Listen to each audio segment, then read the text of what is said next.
Shabbat Shalom, everyone. Rabbi Michael Shields, Associate Rabbi here at Temple Sinai. This is your Haftarah drop for the week. Big vision, sacred structure, and a reminder that holiness needs a system.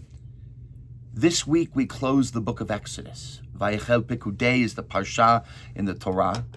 We see the Mishkan completed. The sanctuary stands. And the Torah slows down to account for every detail. We have gold. We have silver. We have all of those little bits that go into the building of the Mishkan. Measurements, records, transparency. Holiness, the Torah insists, is not chaos. Holiness requires some structure. And that's exactly where our Haftarah meets our Torah. The prophet Ezekiel is speaking from exile. The temple in Jerusalem has been destroyed. And then as Ezekiel offers a vision of the future temple, one rebuilt with precision and justice and sacred order. He describes offerings. He describes responsibilities of leadership. And he describes sacred space. It can sound technical, but underneath there's this beautiful idea. Spiritual life has to be organized, and it has to be organized around justice and integrity. To keep in mind that sacred space needs sacred systems. And one of Ezekiel's central concerns is leadership. He describes the responsibilities of the Nasi, the prince or leader. And that leader must ensure that offerings are brought properly.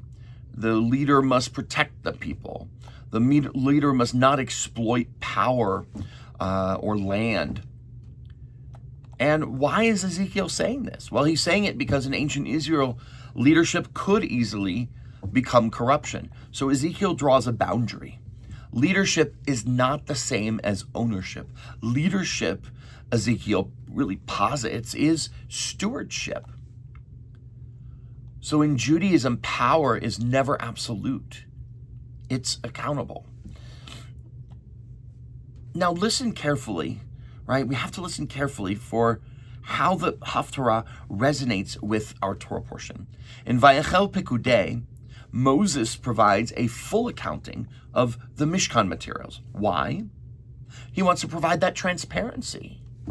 The rabbis even imagined Moses inviting others to audit the books. Think about that. The greatest prophet in Jewish history, still models accountability. So trust kind of grows when transparency lives. Ezekiel also emphasizes sacred rhythms of worship. Offerings for Shabbos, offerings for the festivals, offering for the new moon. Time itself becomes structured around holiness. Judaism insists that sacred living doesn't just happen by accident. It happens by rhythm, by returning again and again to sacred practice. Holiness lives, and we know this as a people, lives in the rhythm of return. And you have to remember where Ezekiel is speaking from. He's speaking from a place of exile, of displacement, of loss. The temple is gone. And yet, Ezekiel imagines, and he spends chapters imagining a future sanctuary. Why? Why? Because hope requires architecture. Hope has to be built. Not just emotionally, but structurally.